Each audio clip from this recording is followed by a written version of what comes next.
Olá, estudantes, sejam todos muito bem-vindos a mais uma aula de projetos na escola. Hoje nós vamos falar sobre o projeto Justiça e Cidadania, também se aprende na escola. Eu sou o professor Emerson, professor da Rede Municipal de Ensino, e para essa videoaula nós teremos a companhia de algumas pessoas, convidados muito especiais. E aqui comigo nós temos aqui a doutora Adriana. Tudo bem, doutora? Tudo bem, uma honra estar aqui representando o Tribunal de Justiça do Estado do Paraná. Muito bem. Então vocês podem acompanhar na tela também, nós teremos a presença de outros convidados no decorrer desta videoaula. Então acompanhe lá. Nós teremos aqui um vídeo da desembargadora Joici Machado Camargo. Também teremos a fala da doutora Adriana de Lourdes Simete, da doutora Fernanda Karen de Chueire Sanches, depois ela pode até me corrigir, também do Dr. Regis Rogério Vicente Sartori e Dr. Gabriel Bittencourt. Muito bem, então olha só pessoal, durante essa videoaula nós iremos aqui, na presença inicialmente da doutora Adriana, falar um pouco sobre o projeto que é desenvolvido nessa parceria entre o Tribunal de Justiça com a Secretaria Municipal de Educação. Doutora, então fala inicialmente um pouco sobre esse programa que é desenvolvido e também um pouco do histórico do projeto. Então, primeiro, olá a todos e a todas. É um prazer estar aqui, como eu já disse, representando o Tribunal de Justiça do Estado do Paraná e a segunda vice-presidência daquela instituição que é quem efetivamente faz a aplicação do projeto Justiça e Cidadania também se aprende na escola. Como o professor Emerson já me perguntou, e eu vou comentar com vocês, esse projeto existe desde 1992 e ele, portanto, já tem mais de 25 anos, e ele já atendeu mais de 6 milhões de crianças em todo o Brasil. Ou seja, é um projeto que começou aqui no Paraná, começou aqui em Curitiba e que se estendeu, acabou sendo utilizado e é utilizado em todo o Brasil. Esse projeto, ele se desenvolve em algumas fases. Como nós tivemos a pandemia, foi impossível nos últimos anos, nos últimos 2 anos, a gente conseguir desenvolvê-lo, o que foi uma pena, porque é um projeto que a gente sabe que tanto a gente do Poder Judiciário, o Ministério Público, a advocacia gostam de participar, quanto também as pessoas que nos recebem nas escolas. Então, uma das formas da gente levar conhecimento para vocês é através dessa videoaula. E quais são essas fases, então? A primeira fase é aquela que nós apresentamos o material para a escola trabalha com esse material e os alunos, e na sequência, então, nós fazemos uma visita, vai um juiz, um promotor, um advogado, e nós nos apresentamos, fazemos como se fosse uma palestra, uma fala para as crianças. Aí nós falamos sobre vários conceitos que eu vou tentar hoje aqui, junto com os meus colegas que também vão falar, sobre cidadania, sobre justiça, sobre os 3 poderes. Passada essa fase da fala, os alunos são convidados, então, a se dirigir até o Tribunal de Justiça, até um fórum, para conhecer a estrutura do fórum. Eu até trouxe, professor Emerson, algumas imagens, que depois vai ficar mais fácil de vocês perceberem como que é esse prédio do Tribunal de Justiça aqui no Paraná. Por último, as crianças fazem, então, uma apresentação. Essa apresentação, ela pode ser um júri simulado, que depois o Dr. Regis vai comentar com vocês o que é júri. E aí vocês vão entender também a respeito do que seria esse júri simulado.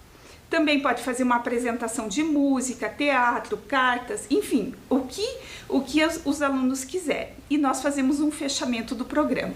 Então é um programa muito interessante, que traz muito conhecimento e traz muitas matérias relativas tanto à história, à língua portuguesa, à geografia, e que traz, portanto, conhecimento.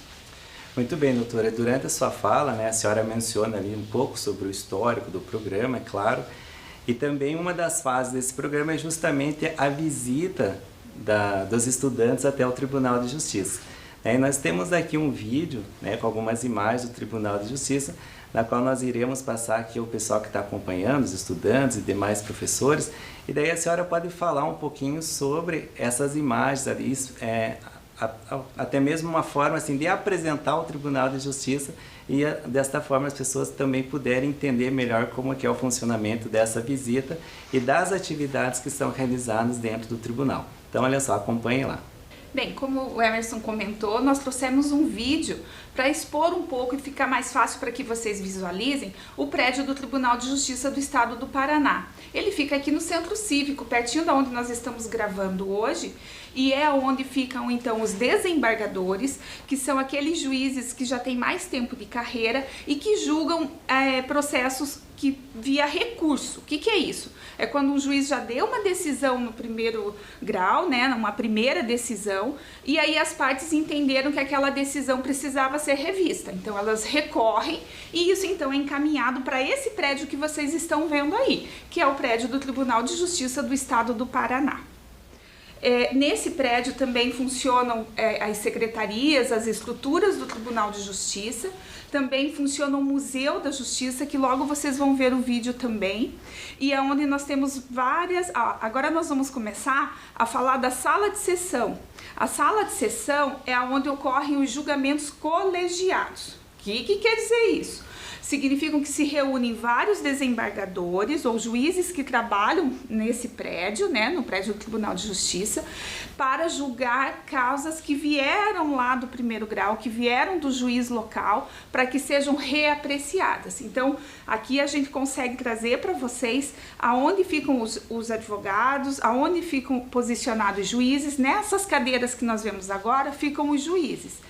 Aquela que vocês veem logo ao meio é onde fica posicionado, essa que está agora centralizando. Essa é onde fica o advogado quando vai fazer a sustentação, quando ele vai trazer os argumentos daquilo que ele pretende que seja alterado no julgamento. Esses julgamentos, eles são públicos, isso significa que as pessoas podem ir até o prédio do Tribunal de Justiça e assistir. Quando nós temos causas mais sérias, mais importantes, elas são julgadas no plenário, que é esse que vocês veem agora também no vídeo. O plenário, ele reúne todos os desembargadores do tribunal. Todas essas cadeiras que vocês veem nessa posição do plenário também são ocupadas pelos desembargadores. A presidência fica sentada bem ao centro, e também, aí é bem a posição onde fica sentado o presidente do Tribunal de Justiça. E ao lado dele também aí tem a secretaria, eventualmente mais alguma outra autoridade que esteja compondo o julgamento, ou até mesmo representante do Ministério Público, se assim for o tipo do julgamento que está sendo feito ali. Ali são julgadas causas que envolvem interesses do Estado do Paraná, são julgadas questões relativas a juízes, questões administrativas. São essas as questões que são tratadas ali. E como eu falei para vocês, dentro do Tribunal de Justiça, logo na entrada dele, a gente tem um espaço muito interessante e que é muito legal quando as crianças podem ir até esse espaço, que é o museu. Lá a gente traz um pouquinho da história do Poder Judiciário no Estado do Paraná. Tem móveis antigos, tem fotos, lembranças, documentos importantes. Tem inclusive um documento que fala sobre onde as pessoas discutiam, para a gente entender, né, como a escravidão existiu no país, onde se liberava escravos, onde se tratava da disposição dessas pessoas, né, que eram entendidas como escravas. Aqui é uma sala do júri, na época quando ele era o antigo júri, né, então com os móveis antigos também, para que vocês tenham essa percepção. Hoje em dia, o Tribunal do Júri, ao contrário, tem um prédio específico aqui em Curitiba, fica do lado do prédio do Tribunal de Justiça, né, daquele Palácio do Tribunal de Justiça que nós vimos ali no começo, e ali então são julgadas algumas causas que o Dr. Regis vai falar com vocês. O Dr. Regis é o promotor de justiça e por isso é ele que vai explicar a respeito do Tribunal do Júri. Portanto, essas são as imagens, né, muito rápidas do nosso Tribunal de Justiça. Muito legal, doutora. Nós pudemos visualizar ali o vídeo com as imagens do tribunal. E uma pergunta assim que eu faço à senhora, né, provavelmente muitas crianças e adolescentes, estudantes da rede municipal de ensino aqui de Curitiba, nos perguntam, eles podem ir até o Tribunal de Justiça, eles vão até o Tribunal de Justiça conhecer esse espaço, também conhecer o espaço do museu? Sim, dentro do programa, né, como eu expliquei lá no comecinho da nossa fala, existe uma das fases que é justamente para que as crianças possam ir até o tribunal e façam então uma visita guiada pelos espaços do tribunal, conhecendo exatamente esses locais que a gente trouxe um pouquinho hoje aqui no vídeo. Muito bem. Doutora, no início da videoaula, a senhora falou ali sobre as etapas do programa, né, Justiça e Cidadania. E nós sabemos também que os estudantes recebem uma cartilha, né, com orientações sobre o desenvolvimento do programa. Como que é essa cartilha? Também tem um personagem que é o Brasilzinho. Explica um pouco para nós como que é realizado esse trabalho. Exato. No que a gente começa a desenvolver o trabalho, né, com as crianças, o primeiro contato que eles vão ter é com o personagem Brasilzinho, como você bem disse, né, Emerson? E esse personagem, na verdade, é o que vai levar as crianças a passear por dentro das duas cartilhas que elas recebem. E essas cartilhas vão tratar dos temas que agora a gente vai começar a tentar apresentar aqui também. Um desses temas seria justamente cidadania. O que seria cidadania, doutora? Exato. Então, uma das cartilhas trata exclusivamente da questão da cidadania. É um conceito muito difícil quando a gente pergunta assim, né? O que é cidadania? Como que eu consigo responder, em especial para vocês, crianças, o que é cidadania? É mais fácil a gente observar o conceito de cidadania na vivência. Então, por exemplo, quando nós vivemos em comunidade, né? E todos nós vivemos em comunidade. Nós moramos numa cidade chamada Curitiba, que tem várias e várias pessoas que moram nela. Quando a gente mora sozinho, quando a gente mora isolado em algum lugar, a gente não precisa muito de regras, a gente não precisa muito de estabelecimento de contratos para viver em comunidade, né? Porque afinal de contas não tem a comunidade. Porém, 99,999% das pessoas vivem em comunidade. E ao viver em comunidade, necessariamente a gente precisa criar regras de comportamento, regras de direitos e deveres. E isso faz com que a gente possa viver em comunidade. Então, se diz que uma pessoa é cidadã quando ela está inserida nessa comunidade e ela tem direitos e tem deveres. A nossa Constituição Federal, por exemplo, ela tem inclusive o título de Constituição Cidadã. E ela é assim chamada porque ela traz, principalmente nos seus artigos 5º e 6º, vários direitos e garantias a todos nós. Um dos nossos maiores direitos é o direito à vida. É um direito extremamente importante que dá a gente o direito de estar presente na nossa sociedade. E que depois até o Dr. Regis vai poder conversar com vocês a respeito do porquê que tem inclusive o Tribunal do Júri, né? Que vocês vão ver até imagens. Dentro então desses direitos, para que se exista, né, um equilíbrio, porque todo mundo vai querer direito, né, e não vai lembrar muito dos deveres, das obrigações. Por isso existe todo um sistema jurídico, um sistema legal, um sistema de governo que nós temos aqui no Brasil. No nosso caso, nós temos o legislativo, o executivo e o judiciário. Esses três se chamam os três poderes. O legislativo, ele tem por obrigação criar leis, fazer legislação, portanto, né, que são as leis, para que o executivo, né, que é o poder executivo representado, por exemplo, pelos municípios, pelo governo do estado, pelo presidente que fica lá em Brasília, né? Então eles têm que cumprir as normas que o legislativo passa para eles. E quem forma o legislativo, né? Eu estava aqui falando já do executivo, lembrando do prefeito, do governador, do presidente, mas havia me esquecido de falar quais são quem compõe o legislativo. Aqui na nossa cidade, o legislativo é composto na Câmara de Vereadores pelos vereadores. Temos também os deputados, que são os deputados estaduais que ficam ali na Assembleia Legislativa. É aquele prédio que fica do lado do Tribunal de Justiça.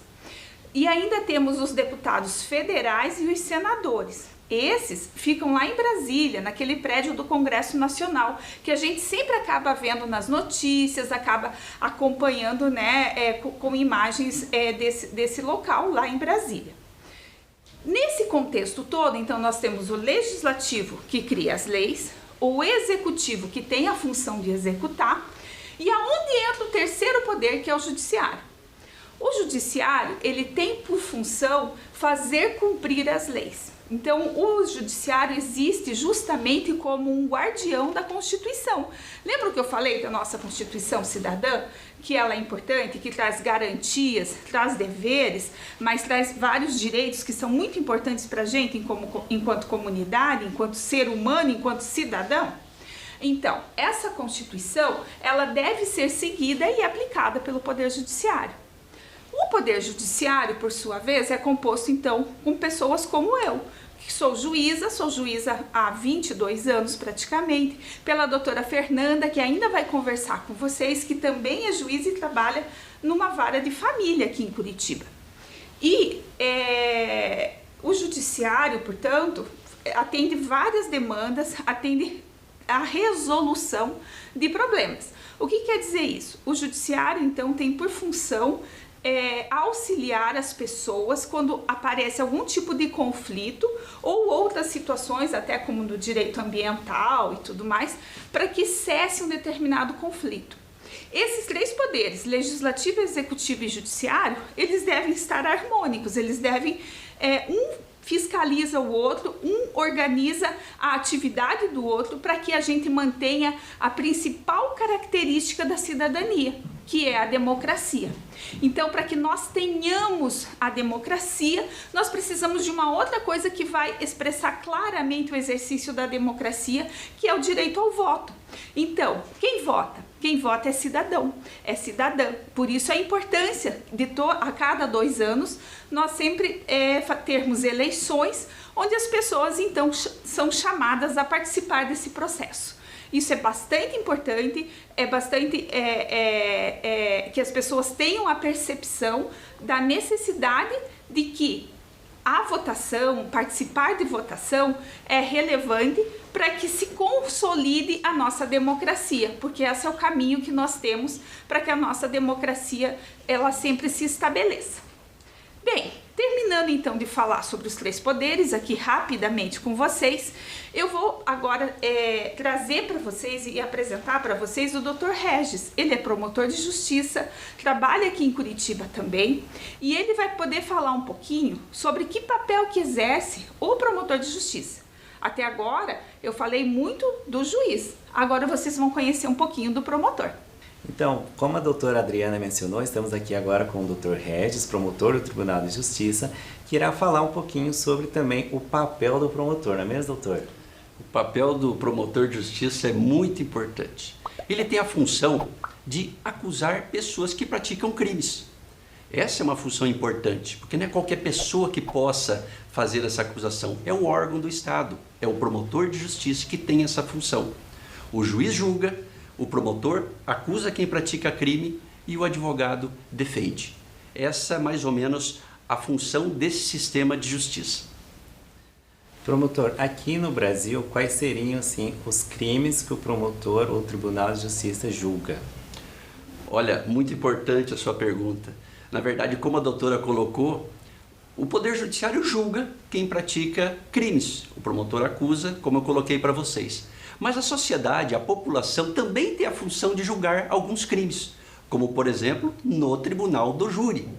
Essa função é feita pela sociedade por 7 pessoas que têm essa função de julgar o seu semelhante, julgar a pessoa que tenta tirar a vida de uma pessoa ou que tira a vida dessa pessoa. Essa é a função do Tribunal do Júri. Como a doutora colocou, esse Tribunal do Júri aqui em Curitiba fica ali no Centro Cívico, do lado do Tribunal de Justiça. Lá tem um juiz, um promotor e o advogado que realizam essa sessão para o julgamento dessas pessoas. Muito bem. Durante a fala da doutora Adriana, ela falou sobre os direitos e deveres, né, principalmente das crianças. E, claro, nós estamos nos dirigindo essa videoaula para as crianças e adolescentes aqui da Rede Municipal de Curitiba. E aí uma pergunta que eu faço ao senhor, aqui no Brasil existe uma lei que protege as nossas crianças e também os adolescentes? Existe, como colocado, mais uma vez, o Estatuto da Criança e Adolescente é super importante para as nossas crianças. Ele estabelece direito à educação, direito à saúde, direito a uma pessoa que cuide da sua criança, que cuide das crianças. Isso é fundamental para nós. essa lei é de 1990. Foi feito lá pelo Poder Legislativo, lá em Brasília, lá no Congresso Nacional. E que ela vale para todo o Brasil. Em cada criança brasileira, ela merece ser protegida pelo Estatuto da Criança e do Adolescente. Ela é de fundamental importância para nós, não só para as crianças, mas para os pais, para as mães, aquelas pessoas que cuidam das crianças, para os avós. Todas as pessoas têm a função de proteger as crianças. E outra coisa, não é só a família, não é só a pessoa que cuida da criança que tem essa responsabilidade. Os poderes executivo, o judiciário, o legislativo também tem essa função de proteger as crianças, fornecendo para ela um processo relativamente rápido, fornecendo para ela os meios de subsistência. Assim, o Estatuto da Criança e do Adolescente é de fundamental importância para todos, não só pelas pessoas que cuidam das crianças e dos adolescentes, mas também pelo Estado. Ele tem a função de proteger as crianças e adolescentes. Tanto isso que nós temos delegacias que protegem crianças, promotorias que protegem crianças. Nós temos no Poder Judiciário, varas ou órgãos dentro do sistema de justiça que protegem as crianças. Essa é a nossa função. A função do sistema de justiça, a função do Poder Executivo e do Legislativo no sentido de proteger as crianças. Doutor, além das funções criminais, tem outras funções também que o promotor atua dentro do Tribunal de Justiça? Sim, nós temos outras funções. Além de acusar quem pratica crime que nós colocamos, o promotor de justiça tem a função também de fiscalizar o cumprimento das leis. Fiscalizar se o Estatuto da Criança é obedecido, fiscalizar se o Estatuto do Idoso é obedecido, fiscalizar a questão da saúde pública, fiscalizar a questão do meio ambiente, se o rio é poluído ou não. Essas são mais funções que o Ministério Público atua, fiscalizar o cumprimento da lei. Isso é uma função importantíssima, que nós temos toda uma capacidade para realizar isso. E nós realizamos também atendimento da população, como por exemplo aqui em Curitiba, no Núcleo de Atendimento ao Cidadão e às Comunidades, em que qualquer pessoa de Curitiba tem acesso de forma online, via WhatsApp, via e-mail ou de forma presencial no Ministério Público do Estado do Paraná, que fica ali no Centro Cívico. E nós temos também fóruns descentralizados aqui em Curitiba, em que a população pode ter acesso ao promotor de justiça para defender o seu direito e, por assim, fazer efetivamente a justiça e o cumprimento da lei. Nós vamos passar a palavra agora ao Dr. Gabriel, que falará sobre direitos e deveres das crianças e dos adolescentes. Então, olha só, você que está acompanhando essa videoaula, quanto conhecimento, quanta informação que estamos adquirindo no dia de hoje, não é mesmo? Tivemos aqui a fala da doutora Adriana, também do promotor doutor Regis, e agora nós temos a presença aqui de uma fala do doutor Gabriel, ele que irá falar sobre as funções do advogado, não é mesmo, doutor? Obrigado, professor Emerson. Quero contar para vocês o que faz um advogado. Sabe quando você está brigando em casa, ou arranjou problema com o irmão, e a mãe te chama para conversar no final do dia? Você já pensou que bom seria se você tivesse alguém para te representar e defender o teu ponto de vista? É isso que um advogado faz. O advogado serve para defender aquelas pessoas que tiveram o seu direito violado. Então, se você, que é um cidadão, como estudante, tem direitos à educação, à saúde, à família, à cultura, se algum desses teus direitos forem violados, você pode procurar um advogado para te representar na justiça e defender tudo aquilo que você tem direito de receber. Doutor, o senhor falou ali sobre direitos e deveres, né? E uma das perguntas básicas que nós temos é justamente esse. Quais são os direitos das nossas crianças, adolescentes, as pessoas, a sociedade de forma geral, mas também quais são os deveres do cidadão? Você, como cidadão, tem um monte de direitos. Para começar, sei que você é estudante, então você tem direito à educação, você tem direito à alimentação, você tem direito à moradia, você tem direito a ter uma família, você tem direito a poder circular pelo teu país de lá para cá. Você tem uma série de direitos, mas você não pode esquecer que você tem deveres. Sabe quando você está brincando na tua casa, você espalha tudo no chão e depois você tem que guardar Os deveres funcionam mais ou menos dessa maneira. Você tem dever de obedecer aos teus pais, você tem que ser correto, você tem que obedecer também aos teus professores, você tem que ter uma conduta dentro da escola que seja bacana com o teu amigo, você não pode brigar o tempo todo, você não pode ofender o teu colega, então lembra disso. Sabe quando a tua mãe fala pra você assim, ó, tem que escovar os dentes antes de dormir? Você tem deveres, não só direitos. Muito bem, doutor. Nós aqui estamos, nos dirigindo a crianças e adolescentes e é muito comum, até mesmo, seja perguntado na escola, pelos pais, pelos amigos, quando eu crescer, o que eu quero ser? Né? E se alguns dos nossos alunos, provavelmente muitos deles, vão responder assim, eu quero ser um advogado. O que o senhor, sendo advogado, recomendaria a essas crianças e adolescentes que provavelmente têm esse desejo de futuramente ser um advogado? Professor Emerson, essa é uma pergunta interessante, porque ela aparece várias vezes no nosso dia a dia.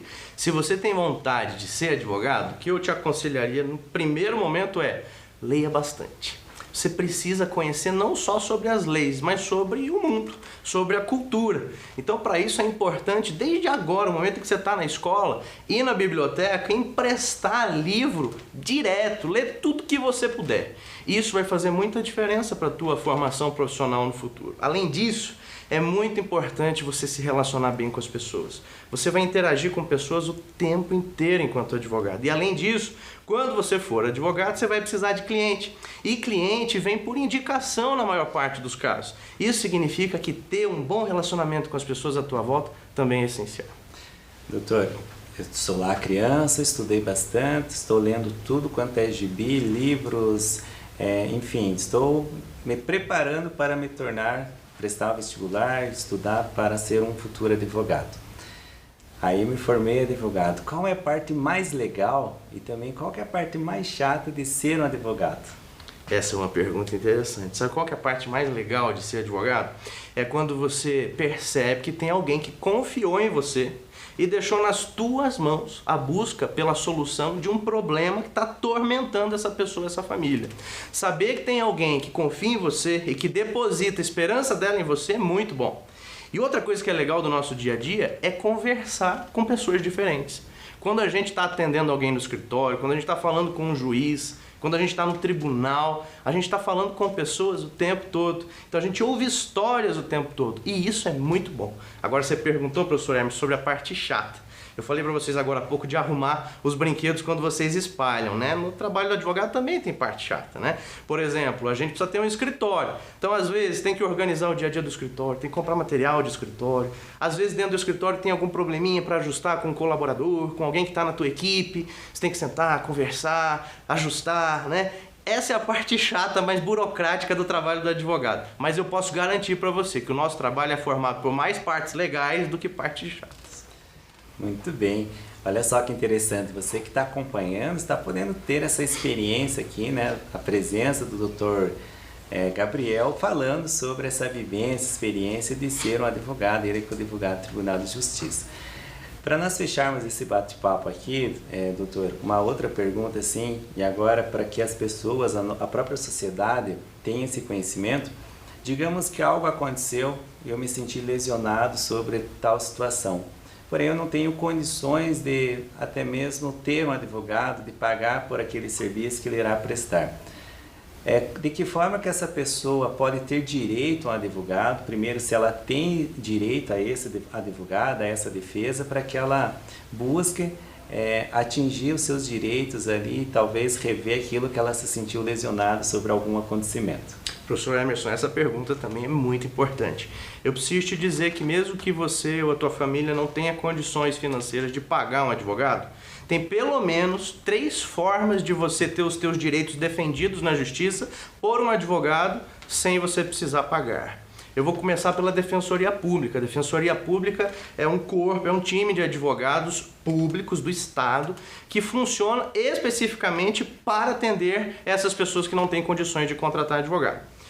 Não deu certo a Defensoria Pública, tem uma segunda opção. As faculdades de direito, os cursos de direito que formam as pessoas que depois vão ser advogadas, juízes, promotores, eles são obrigados a ter um escritório modelo, é assim que a gente chama, um núcleo ali de prática jurídica, para que os alunos possam exercitar a profissão junto com os professores. E esse núcleo atende casos reais. Por exemplo, o caso da pessoa que não pode contratar um advogado. Então é uma segunda opção.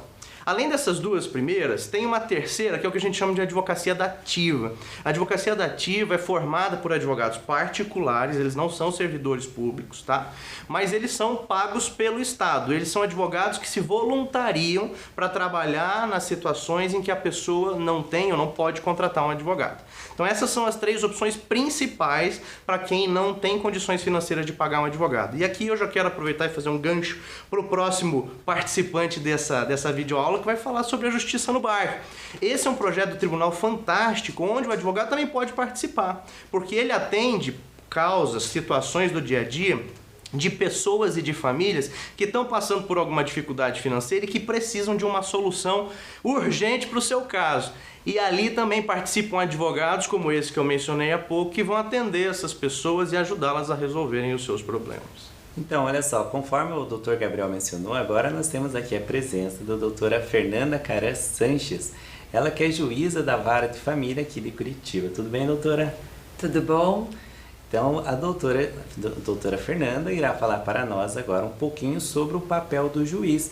Ela que é juíza, então ela vai comentar conosco qual é o papel do juiz, doutora. Então, já foi falado bastante aqui sobre o Poder Judiciário, o Ministério Público, a advocacia. O Dr. Gabriel comentou com vocês como faz para se tornar um advogado. E também eu queria falar um pouco, antes de falar o que o juiz faz, como se faz para ser um juiz.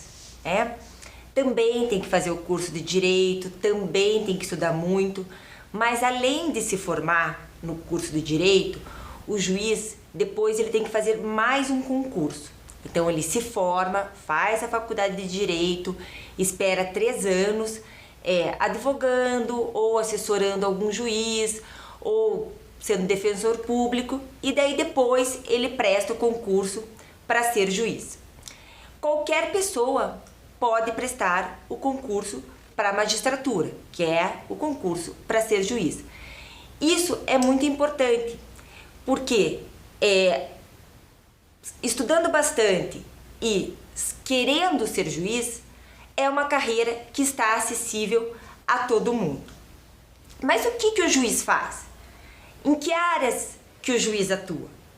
Geralmente a gente vê muito filme, muita televisão, e a gente acha que o juiz é só aquela pessoa que está ali na mesa batendo o martelinho nas audiências criminais ou no tribunal do júri.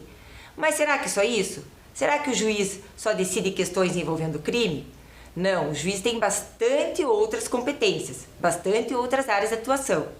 O juiz atua em áreas de família, em áreas de contratos, em áreas do direito do consumidor, propriedade, quando as pessoas têm dúvidas sobre se deve pagar um tributo, se deve pagar um imposto, se o Estado cobrou direito, se o Estado não cobrou. Tudo isso o juiz pode decidir. Então, lá na sua família tem um conflito, os pais se divorciaram e não estão se entendendo sobre quem vai ficar com o filho, sobre quanto vai pagar de pensão, sobre quem vai ficar com a casa, se um pode visitar determinado dia ou não. Bom, não chegaram num consenso, quem vai decidir é uma terceira pessoa.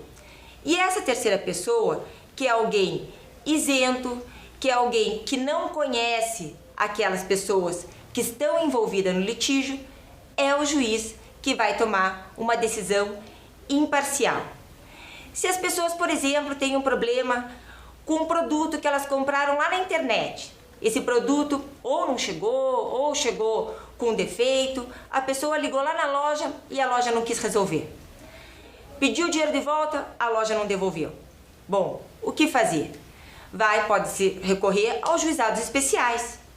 Até 20 salários mínimos, a pessoa não vai precisar de advogado. Pode ir direto aos juizados especiais e provocar o Poder Judiciário para ter uma solução dessa sua situação, desse problema com o produto.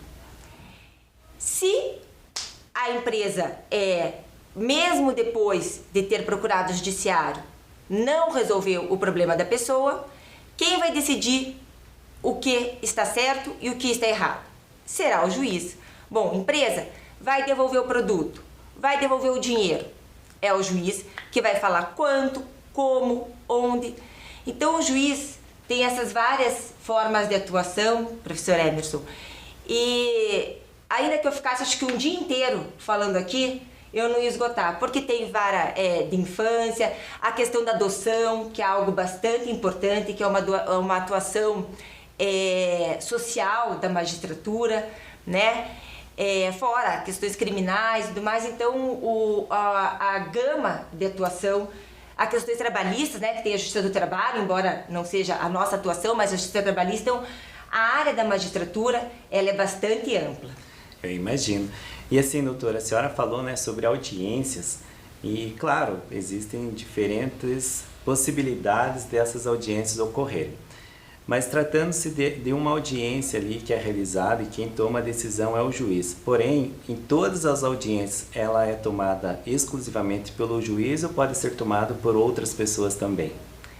Então, o doutor Regis, doutor promotor de justiça, já me antecipou que há uma situação muito específica em que uma decisão, por exemplo, de um crime não é tomada pelo juiz, mas pelos jurados.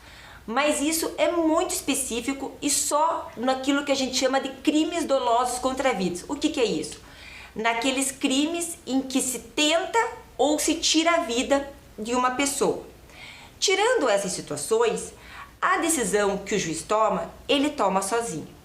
Ele vai estudar o caso, ele vai fazer a audiência, ele vai olhar as provas, ele vai ver todos os documentos do processo, ouvir testemunhas e então vai tomar a decisão.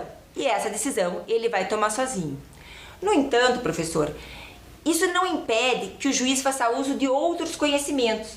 Então ele pode pedir uma perícia de um médico, de um engenheiro, pedir um estudo psicossocial, que as psicólogas vão até a casa da pessoa para ouvir a criança, para ouvir os pais e com isso ter melhores instrumentos para tomar a sua decisão e dar às pessoas uma decisão que seja o mais próximo possível daquilo que elas esperavam que acontecesse na realidade.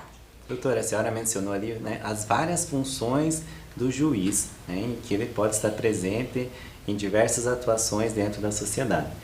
Tratando-se de sociedade, como que a sociedade pode ter acesso ao Poder Judiciário?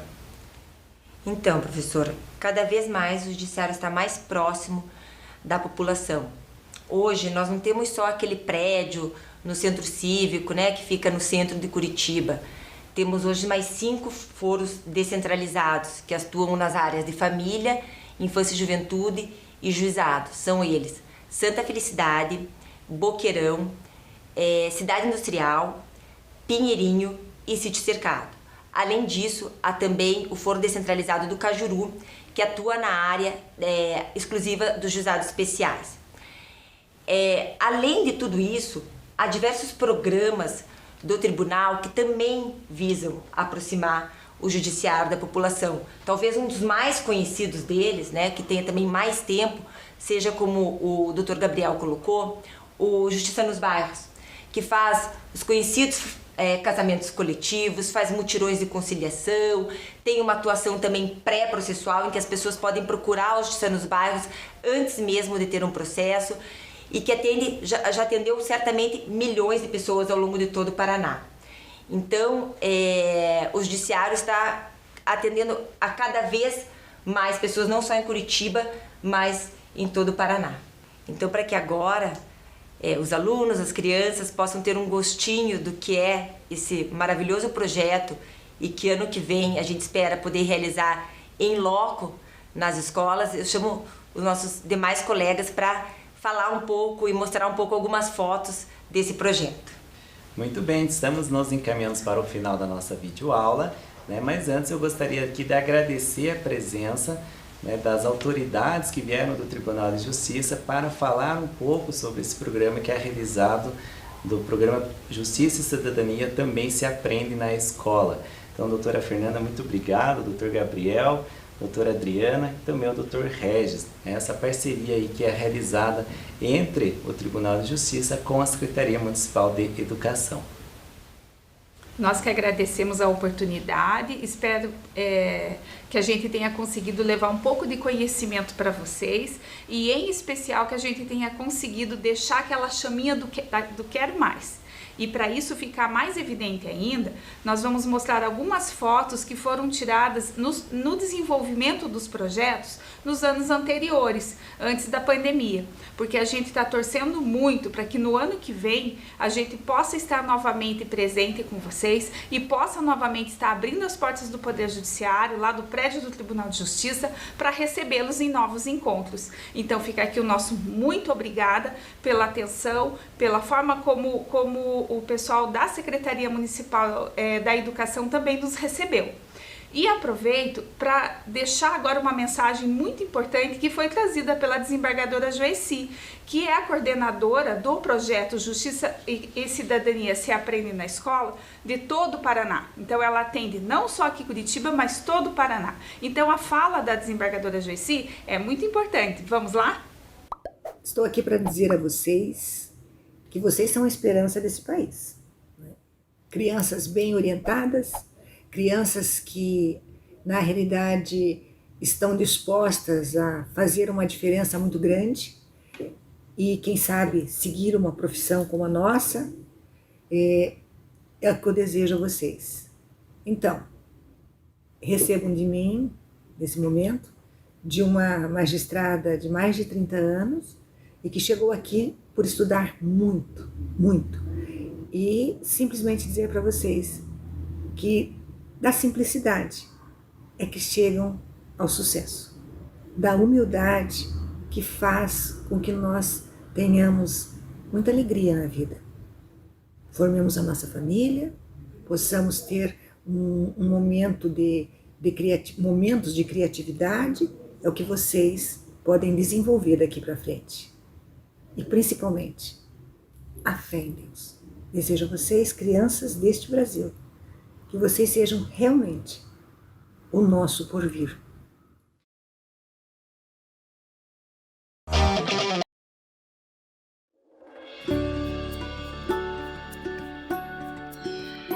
Oi, tudo bem com você? Comigo tá tudo ótimo. Eu sou a Amanda e eu vim aqui te dizer que estou muito feliz em saber que a gente vai se ver de novo. Mas antes, eu preciso te dizer algumas coisinhas, tá? A gente vai ter que manter alguns cuidados super importantes para voltar para a escola com segurança, né? Olha só, antes de sair de casa, é importante que você esteja pronto, com o álcool em gel nas mãos,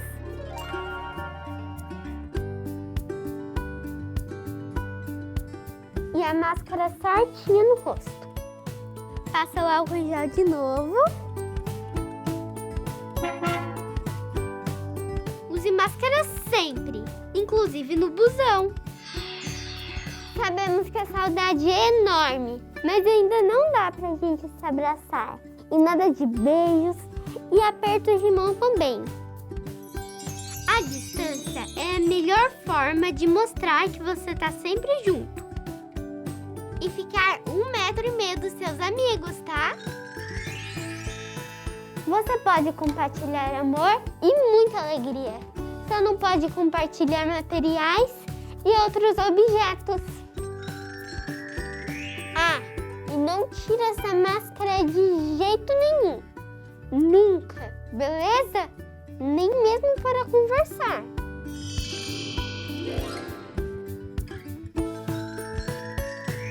Eu quero muito ver você aqui, mas se tiver algum sintoma, pode ser corona, hein? Conta para os seus pais ou responsáveis, para você ficar em casa e eles ligarem para a prefeitura para receber orientação. Não esquece que é importante avisar a escola, tá? E com esses cuidados simples, a gente vai conseguir fazer da nossa escola um ambiente acolhedor e seguro. Porque aprender com cuidado é o que nos move. Nós vivemos numa cidade movida pela educação.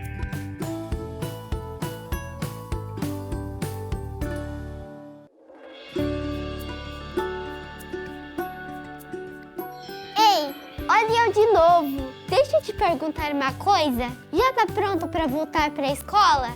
E o material? Já separou?